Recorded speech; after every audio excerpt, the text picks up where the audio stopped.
안녕하세요. 주식코니 혼입니다. 하락은 예견했었죠. 그러니까 저희가 봤던 지표까지는 전부 빠졌습니다. 그러니까 저희가 저번에 봤던 전저점 쌍바닥까지는 체크하자라는 얘기를 드렸고요. 일단 거기까지는 다 내려왔어요. 내려와가지고 이제 전 저점을 이탈하는 건 이제 수치적으로 얼마 안 남았죠. 뭐 얼마 안 남았죠. 이제 보시면 좀 가려져 있는데 2276포인트? 뭐 이 정도 되는 것 같은데요. 사실 그 미국장도 전 저점에 거의 다다랐고, 일단 기술적 지표로 말씀드리면 우리가 말씀드린 대로 자, 이번에 이제 저점이 오면 기술적 반등은 나올 수 있어요. 나오는 자리입니다. 왜냐 하락 대비 나올 수 있다. 그래서 기술적 지표로 봤을 때 이렇게 쭉 하락했기 때문에 또 반등폭이 이렇게 올라올 수는 있습니다. 올라올 수는 있지만 일단 시장의 방향이 일단 밑이라는 건 일단 인지를 하셔야 돼요. 인지를 하시고 이렇게 떨어질 때 단기를 누릴 수 있는 것들은 이제 뭐 저 같은 경우나 아니면 단타를 많이 하시는 그런 분들에 한해서 이제 단기 매매, 하루 매매를 할 때 볼 수 있는 자리다라고 보시면 되고, 일단은 쌍바닥을 이제 크게 쌍바닥을 찍고 올라가더라도 올라갈 때 재료가 동반되는가? 라는 게 뭐 다른 이슈가 붙거나 뭐가 하면 괜찮을 수 있는데 그렇지는 않을 것 같고 그냥 기술적 반등 수준으로 나올 것 같아요. 나오더라도 일단은 지금의 재료로만은 그렇다라고 보는 거고, 그 다음에 이타라는 것도 예상해야겠죠. 그러니까 여기서 또 추가적으로 이제 갭으로 떨어지는 경우가 있어요. 갭으로 떨어져서 좀 가속화될 수가 있겠죠. 가속화된다 그러면 2270포인트 단위 저항이 맞을 것이고, 기술적 분석치로 봤을 때 코스피가 조금 더 강하게 반등이 나올 수 있는 자리는 한 2150포인트 정도 기술적 분석이 나올 것 같아요. 2150포인트, 2100포인트 정도 되겠는데요. 2120포인트 이 정도. 일단 좀 나중에 좀 더 자세히 보기로 하고요. 2100포인트 때까지 열린다. 기술적 지표로 봤을 때 이번에 저점을 이탈하면 일단은 2100포인트까지 열릴 수 있다라는 가정으로 보셔야 되는 거고요. 기술적 흐름으로 얘기 드리는 거예요. 지금은 흐름으로 일단 그렇게 시장 지수적 진단을 말씀드리는 겁니다. 일단 코스닥도 한번 보시면요. 코스닥도 전저점 이탈까지 한 2% 남았기 때문에 월요일날 반등 나왔다 화요일날 다시 떨어질 수 있고, 뭐 아직 추세적으로 하락이기 때문에 며칠 반등 나오는 거에 그 의미를 두실 건 아니에요. 이렇게 요렇게 단기적으로도 하락을 만들고 있죠. 하락 추세이기 때문에 요 단기 하락 추세에 대한 반등은 나올 수 있어요. 나올 수 있지만 그래도 750포인트 단을 넘지 못하고 다시 흐를 확률이 높으니까 말씀드린 대로 단타 가능하고 종목별로 가능하신 분들 한해서만 좀 접목해 보시는 게 맞고요. 기존에 있던 물량들을 추가적으로 사고 싶고 시장의 바닥을 잡고 싶다라는 분들은 일단 시장을 그냥 좀 관망하시면서 좀그 개인의 좀 매매 스킬이나 이런 것들을 올리시고 좀 마음 편한 일상에 좀 집중하셨다가 나중에 조금 더 응축하고 힘을 모았다가 나중에 투입해야 되는 자리대가 나올 것 같아요. 그렇게 보시는 게 맞습니다. 그래서 좀 진단적인 진단을 좀 드리고 싶었고요. 사실 이제 이런 지수적으로 일단 얘기를 드렸는데, 이 지수적으로 빠질 수 있는 자리, 뭐 코스닥 같은 경우 700포인트 이제 저점이 깨지면 당장 빠질 수 있는 자리가 한 680포인트 정도 되겠죠. 이렇게 일단 기술적으로 계속 분석적으로 나오고, 여기 안에서는 방향이 위든 아래든 멈췄다가 흘러가는 자리대를 제가 이렇게 다 체크해 드리는 거거든요. 그러니까 그런 것들은 다 기술적으로 당연히 맞아 떨어지기 때문에 당연한 거기 때문에 좀 따라와 주셨으면 좋겠고, 따라와 주시면 좋겠고, 차트쟁이다 차트로만 보지 마라 요런 얘기보다 좀 기술적 지표 이것도 하나의 좀 활용으로 참고해 보셨으면 좋겠어요. 일단은 그렇게 시장 얘기를 드리고, 자, 경기 침체가 올 것 같다라는 우려감이에요 지금은. 자, 경기 침체 올 것 같다는 우려감 때문에 기존에 말씀드렸던 경기 민감주 것들이 안 오르다가 이제 이 거래일 동안 갑자기 이제 오르고 있어요. 이제 보시면 철강주가 되게 좋았고, 철강주는 제가 계속 추천을 드렸었죠. 문배 철강 추천드렸고, 세아베스티즈주 저점 때 다 잡아드렸기 때문에 보유하신 분들은 마음껏 누리시면 되고, 지금 매수하기는 조금 체크가 필요해요. 반등 속에서 계속 한다. 근데 아주 종목도 같이 볼 거니까 경기매 이런 것도 한번 볼 거니까 같이 한번 참고해 보시면 될 것 같고, 자, 그렇기 때문에 제주은행이나 뭐 이런 것들, 푸른저축은행 이런 소형주들의 금융권 그 관련주들이 인플레이션 관련주로 오르고 있고요. 철강 화학 업종이 그 이제 경기 침체에 대한 경기 민감주로 움직이고 있어요. 그러니까 조선주도 경기 민감주죠, 대표적인. 그렇게 봤을 때 좀 정유주도 경기 민감주라고 할 수 있는데, 정유주가 빠진다는 건 경기 침체가 좀 그러니까 유가는 어느 정도에서 빠지면 안 돼요. 유가는 멈춰 있어야 되는데 유가가 계속 빠진다는 건 경기 침체가 더 지속된다. 더 이제 시작이다라는 이제 스태그플레이션의 시작을 알리는 신호탄일 수 있어요. 그러니까 유가가 내려가는 건 좋지 않습니다. 그래서 유가가 좀 내려가는 것들을 좀 참고해 보면서 경기 침체가 오냐 안 오냐도 볼 수 있고요. 환율도 마찬가지로 자 그렇게 되면 환율도 계속 오르고 있기 때문에 오름 추세고 당분간 멈출 기미가 없죠. 그러니까 시장의 바닥을 잡겠어라는 속담보단 요때도 분명 기회는 줬어요. 요때도 빠졌다가 뭐 급했을 수 있지만 다시 한번 쌍바닥 만들어주면서 요때는 재료를 뿜었죠. 영업이익 좋다, 영업이익 시즌이다 하면서 2달 동안 랠리가 나온 거예요. 그러니까 요렇게 안전한 자리를 찾아 들어가는 게 오히려 낫다. 그러면 뭔가 시장을 견인해줄 재료가 있어야 된다라는 거고, 거기에 대한 재료에 대한 경우의 수를 한번 보면요, 일단은 우리가 볼 수 있었던 우크라이나 러시아 전쟁 종결 이런 거였는데 지금 주가가 또 말해주듯 아직은 뭐가 없다 라고 하면서 다시 재건주가 좀 급락 구간이 나왔다는 것. 그럼 일단 좀 전쟁은 조금 기다려야 된다, 좀 종결을 기다려야 된다라는 것이 되고요. 자, 일단 또 하나가 인플레이션, 물가가 인플레이션이 좀 잡혔다, 물가 상승폭이 좀 줄어든다라는 게 좀 강력하게 확인되는 것. 그래서 연준이 금리 인상폭을 좀 멈춘다던가 속도를 줄여주는 것, 그런 것들은 시장의 하방을 멈춰줄 수 있는 재료가 된다, 그렇게 볼 수 있어요. 그런데 자, 그러니까 뭔가 딱히 좋은 재료는 없죠. 뭐 4분기 3분기 영업이익이 이대로면 좋게 나올 수가 없습니다. 금리가 계속 오르기 때문에 영업이익은 좋게 나와봐야 뭐 이자 내기 바쁘고 실손익을 따지면 좀 적을 거고 주가에 반영받기 힘들다라는 거고요. 환율이 자꾸 올라버리면 영업이익은 잘 나오든 뭐하든 그냥 흐르니까. 그러니까 자, 그런데 우리나라 장이 아까 말씀드렸던 코스피가 2100이든 코스닥이 680이든 좋다 이겁니다. 자, 그런데 거기에서도 지수가 올라갈 수 있는 재료가 하나 있죠. 자, 이런 것들 경기 침체고 뭐고 나발이고 모르겠고 그래도 시장을 올릴 수 있는 재료가 환율이에요. 환율이 계속 오른다고 얘기 드렸잖아요. 오를 수 있고 1,500원까지 바라보고 1,400원 이미 돌파가 됐는데 무슨 얘기냐라고 얘기하실 수 있는데요.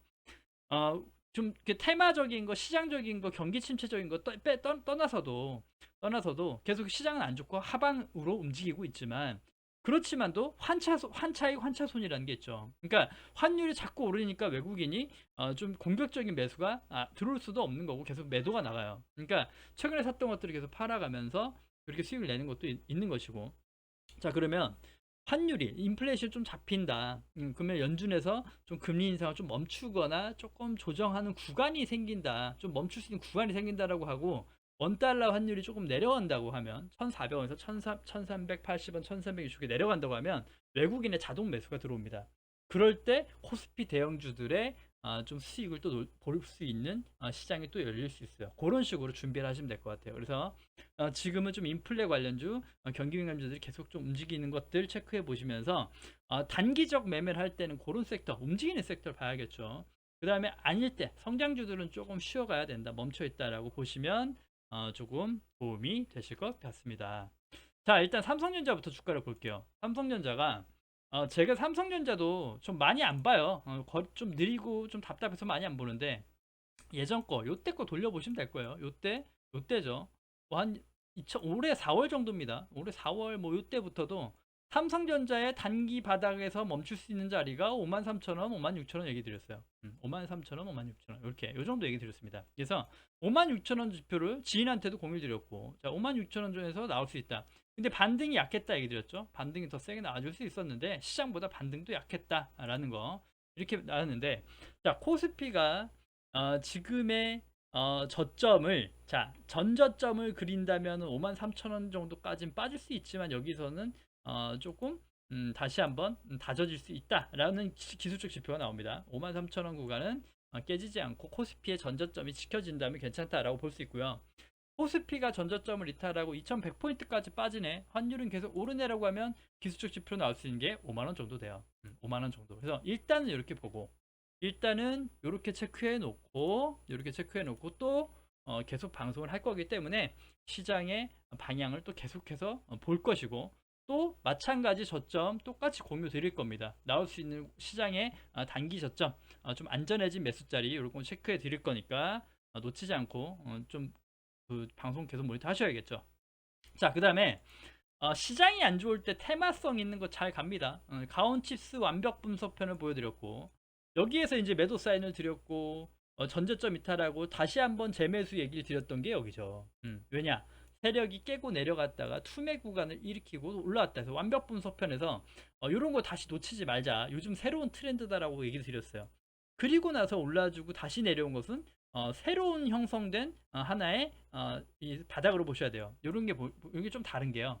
1중, 2중, 3중, 4중 바닥 아니냐. 근데 4중 바닥에서 깼죠. 5중 바닥. 이렇게 5중 바닥을 그린 것들이 맥점이냐라고 보면 전혀 안 되죠. 하지만 이렇게 잠깐이나마 투매가 왔다, 투매 구간이 만들어졌고 여기서 개인의 매도가 나갔다는 흔적들이 도움이 됐다라고 보실 수 있고요.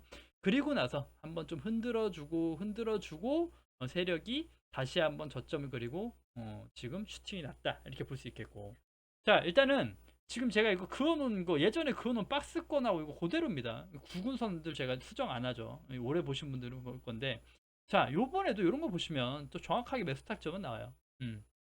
가온칩스가 제가 그어놨던 외부 추세선을 맞고 떨어지고 했던 것들을 갑자기 거래량이 동반되면서 외부 추세를 이기는 거래 캔들이 나왔다. 그러면 여기서 매수 자리입니다. 하지만 저는 이런 바닥에서 매수를 좀 많이 권하기 때문에 바닥 매집 전문가이기 때문에 이런 돌파 매매 자리는 좀 많이 꺼려해요. 하지만 그리고 시장이 그렇게 안 좋았는데 살 수 있는 용기가 생길까라는 물음표가 생길 수 있겠죠. 하지만 그럼에도 불구하고 이런 자리가 엄청나게 또 정확한 기술적 분석으로 먹히는 자리다. 그렇게 될 수 있고, 그 다음에 또 어제죠. 금요일 날 장에 여기 28,000 여기 제가 체크해 놓은 저항대를 갭으로 출발하고 갭으로 출발해서 또 한번 시세가 났다.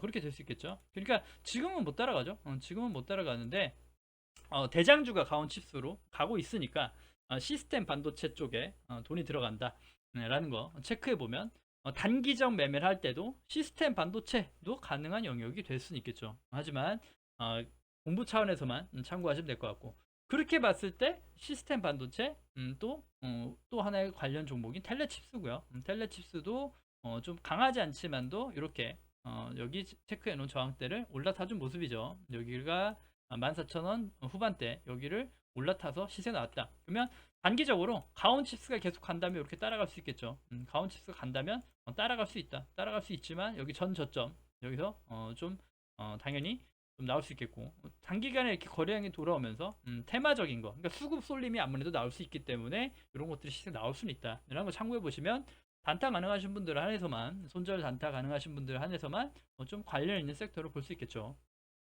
보유하신 분들도 참고해 볼 수 있겠고요. 보유하신 분들은 매도 구간을 빨리 체크해야겠죠. 내가 물려 있다 그러면 좀 비중을 줄이거나 매도할 수 있는 자리대를 텔레칩스 체크하시고, 다음에 다시 좀 더 올라간다면 목표치를 분석할 수 있겠죠. 일단 목표치를 볼 수 있는 건 여기 16,000원, 17,000원까지도 여기 돌파된다면 추가적으로 나오니까 흐름을 한번 지켜보셔야겠고, 자, 이렇게 추천드리면 1등주가 가온칩스, 2등주가 텔레칩스입니다. 그러면 신규 매수 관점자들은 1등주를 보셔야 돼요. 그러니까 보유하셨거나 아니면 빠르지 않은 걸, 난 좀 단타를 하더라도 빠르지 않고 좀 더디고 조금 더 그런 것들, 급등주 유형이 좀 덜한 것들을 보고 싶다라고 하면 2등주 보는 게 맞긴 해요. 연습 삼아 좀 소액으로. 하지만 그렇지 않다 그러면 1등주를 거래하는 게 원칙입니다. 1등주를 거래야 돈도 많이 벌 수 있고 지지대도 잘 좀 돌파됐기 때문에 매물에 대한 지지력도 잘 생기고 오히려 더 안전한 차트가 나와요. 대응도 더 쉽고. 근데 1등주가 오를 때 2등주는 못 오르다가 1등주 흐르면 같이 또 흘러버려요. 같이 또 깨버리고 내려갑니다. 그러니까 항상 1등주가 중심이긴 합니다. 그런 거 좀 참고하셔야 돼요. 그래서 1등주가 뭔가를 꼭 체크하시면서 같은 섹터를 보셔야 되는 거지, 내 종목이 텔레칩스라고 텔레칩스만 모니터 하시면 안 돼요. 가온칩스가 어떻게 움직이냐에 따라서 텔레칩스 같이 움직여줄 수 있으니까 접목해 보시면 되겠다 이렇게 얘기 드리고요.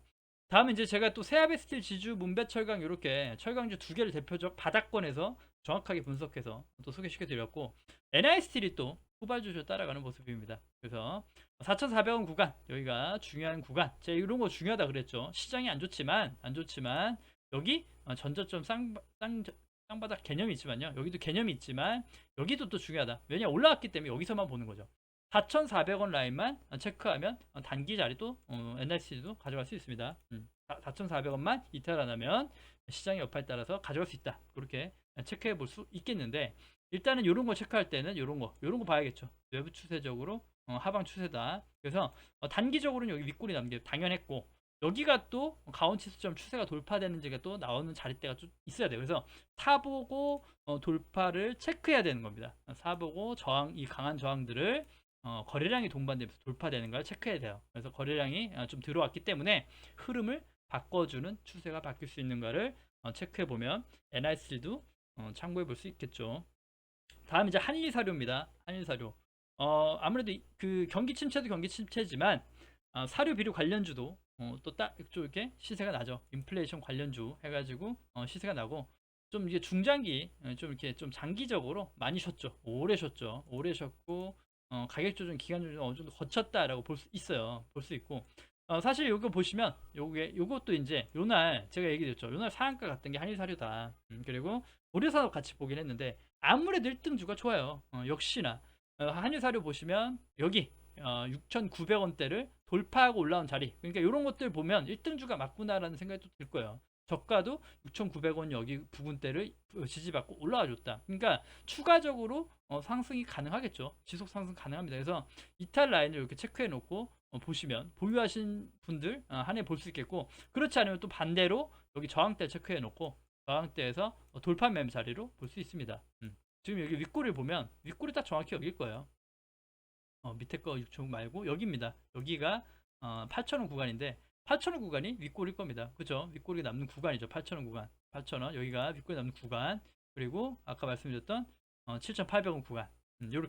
요렇게 나오니까 여기 8,000원이 넘는다 그러면 8,000원이 넘는 상승이 나온다 그러면 단기적으로 또 한 번 요렇게 자꾸 열려요. 층이 이렇게 9,000원 이렇게 만원대까지 열립니다. 그래서 한유사료 지속적으로 수급이 들어오는가 이렇게 체크해 볼 수 있겠죠. 이렇게 층층층 이런 식으로 금액적 분석해 보면서 좀 매수 자리나 매도 자리를 고려해 볼 수 있습니다. 그래서 이런 것들이 지속 간다 그러면 성장주는 정말 좀 넣어두고 시장의 바닥과 재차 반등이나 상승의 변환을 같이 그때 성장주를 면밀하게 체크해야겠죠. 어떤 섹터가 주목받고 올라가는지 그런 걸 체크해 봐야 될 것이고, 다음은 이제 또 마찬가지 경기 민감주 금융주죠. 금융주 얘기 드렸죠.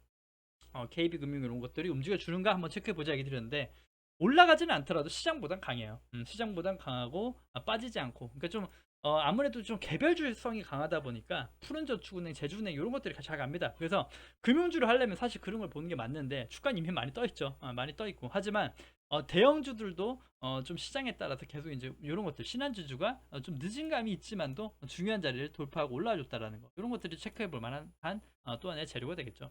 보시면 신한지주 이런 거 보시면 여기 저항 구간을 돌파했죠. 여기를 돌파했죠. 여기 저항 구간을 돌파했다. 그래서 여기에서 일단 36,600원 이탈 안 해야 됩니다. 안 해야지 좀 우상향 될 수 있다라고 볼 수 있어요. 그래서 금융주는 좀 느리기 때문에 사실 메리트를 많이 매력 못 느끼실 수도 있어요. 하지만 보유하신 분도 체크해 볼 수 있는 자리대는 되겠죠. 여기가 이탈 안 하면 수익 실현 해야겠구나 라고 볼 수 있겠고, 그렇지 않다 그러면 목표치를 두고 이때는 39,000원 구간은 비중을 좀 줄여야 되는 자리구나 이렇게 체크해 볼 수 있는 자리가 나오니까 또 맞춰서 좀 보시면 도움이 되겠죠. 그래서 금융주도 움직이고 있다라는 거 한번 같이 체크해 보고, 다음 이제 그 태조이방원의 조선주는 다뤘죠. 태조이방원, 그 다음에 태양광도 다뤘어요. 많이 다뤘으니까. 그렇기 때문에 방산주 방산주죠. 태양광도 하나솔루션 있고, 자 방산주 현대로템은 과연 어떤가 보시면 사실 이런 것들이 좀 이렇게 많이 좀 이렇게 급락이 나왔어요. 아무래도 성장주가 많이 밀리고 하니까 급락이 나온다. 급락이 나왔죠. 그럼 이제 다 지워놓고 옛날에 분석했던 거 지워놓고 자 다시 이제 초심으로 봐서 자 보시면 현대 로템 가지고 계신 분 분명히 계실 거고, 분명히 좋다 해서 했는데 좀 많이 빠지더라. 그래서 이런 것들은 조금 지지받을 수 있는 확률 자리가 있죠. 26,000원 여기 26,300원 자리 이런 데 중요합니다. 여기 중요하기 때문에 이렇게 올라올 수 있다. 반등 나올 수 있다. 왜냐? 일단 이런 것들은 차트가 달라요. 그러니까 태조 이방원 같은 경우는 확실하게 좀 그래도 급등하고 엄청난 시세가 나온 건 아니지만 그래도 그럼에도 불구하고 좀 차트를 만들어줬죠. 차트를 만들었기 때문에 하단의 지지력이 있는 자리대가 있다. 그래서 좀 달라요. 일반 뭐 다른 거 흘러내리듯이 막연히 흘려내리진 않는다는 거죠. 그런 자리 때는 아니라는 거죠. 그래서 26,000원 구간이 중요하겠어요. 26,000원 여기 구간이 이탈되는가를 체크해 보면 여기서는 신규 관심도 가능한 구간이라고 보여지긴 해요. 그래서 한번 시장에 따라서 현대 로템도 어떻게 움직이는가 체크해 보시면 되겠고, 여기에서 반등 나올 수 있는 자리죠. 여기가 맥점이라는 건 아니에요. 반등 나오기 좋고 좀 볼 수 있는 자리니까 26,000원 이탈 안 하는가 꼭 체크해 보면 또 신규 매수 자리 때 볼 수 있습니다. 왜냐하면 또 볼 수 있는 자리가 파동상으로 상승과 조정 구간이니까, 조정 구간에서 관심 갖되 26,000원이 이탈될 시에는 조금 과감하게 일단 좀 관망하고 좀 던져 놓는 것도 필요하겠죠. 그래서 그렇게 보실 필요가 있겠고, 사실 이게 파동으로 보면요, 이렇게 보면 여기가 박스를 돌파한 게 26,000원이에요. 좀 중장기로 박스로 돌파했던 게 26,000원이 되게 중요한 자리고, 그 다음에 파동으로 봤을 때, 자 엘리어트 파동을 보면 1파, 2파, 3파, 4파 나온 거 아니냐? 그럼 5파 끝난 거 아니냐라고 볼 수 있어요. 끝났을 수 있죠. 파동의 카운트는 후행적인 거기 때문에 그래요. 후행이니까. 하지만 제가 보는 거는 요거를 1파로 보고 싶어요. 요거를 요때 상승을 1파로 보고 싶거든요. 그래서 파동 후 파동 1파, 요게 이제 1파로 보는 거죠. 요게 1파로 본다. 요 1파 조정 구간으로 보는 거예요. 1파 조정 이렇게 한번 보고 싶거든요. 그래서 그런 관점으로 보시면 조금 도움이 될 수 있지 않을까 해서 26,000원 구간 한번 모니터 해봅시다 라는 거고, 만약에 깨져서 아예 깨졌네 했는데 재차 가온치스처럼 거래량을 동반하면서 26,000원 다시 회복하네? 그럼 다시 돌파 매매로 봐야 돼요. 그러니까 그런 것들이 트렌드로 얘기 드렸죠. 놓치지 마시고. 다음 이제 하나솔루션이고요. 태양광 마찬가지죠. 이것도 이제 중장기로 되게 분석을 많이 해왔습니다. 해왔기 때문에 사실 그런데 매수 관점 얘기 안 드리죠. 뉴스에서 뭐 태주이병원 떠들어도 얘기 안 드렸어요. 뭐 이게 신성이 이제 보긴 했지만 저점 때 봤기 때문에 더 이상 볼 필요가 없었잖아요. 우리가 신성이 엔지 같은 걸 다 바닥에서 봤는데 지금 막 이렇게 떠 있을 때 언급할 필요가 뭐가 있나요? 고점 사서 물리라고 추천할 수는 없고. 자, 마찬가지입니다. 현대 로템과 중요한 맞물리는 자리가 45,000원이에요. 45,000원에서 45,000원 자리가 되게 중요한 자리대가 아닌가 생각이 들어요. 45,000원에서 멈춰주는가 체크해 보시면 같은 맥락일 수 있어요. 같은 맥락. 일단 요거 밑에 거 지워놓고요. 45,000원에서 다시 한번 이렇게 튀겨줄 수 있는 자리다. 매수해보고 좀 지켜볼 수 있는 자리다. 이렇게 볼 수 있고요. 깨지더라도 마찬가지예요. 깨지더라도 깨져서 밑단이 더 열릴 수 있겠고, 밑단 지질 때 분명 나옵니다. 밑단 뭐 이렇게 나올 수 있겠죠. 이렇게 나올 수 있어요. 나오더라도 좀 이런데 체크해보면서 신규에서 다시 볼 수 있지만, 그렇지 않고 이런 것들을 놓치지 말자는 거죠. 이렇게 빠졌다가 갑자기 한 42,000원 빠졌다가 갑자기 45,000원 이렇게 회복하는 자리, 그런 자리가 또 매수 맥점이 나올 수 있다. 그래서 하나솔루션 좀 현대로템 이런 것도 일단 매수 한번 패턴이나 방법 보면 충분히 매수 자리 만들어 볼 수 있다라는 겁니다. 그렇게 해서 준비해 봤고요. 일단 시장에 대한 얘기를 드렸기 때문에 이 시장에 대한 방향성에 대해서 궁금하신 거 있으면 댓글 달아주시고, 아니면 좀 관심 종목, 아니면 완벽, 제가 이제 한 번씩 하죠. 제일 인기 있는 조회수와 구독자의 늘어나는, 사실 그거는 완벽 분석이에요. 완벽 분석.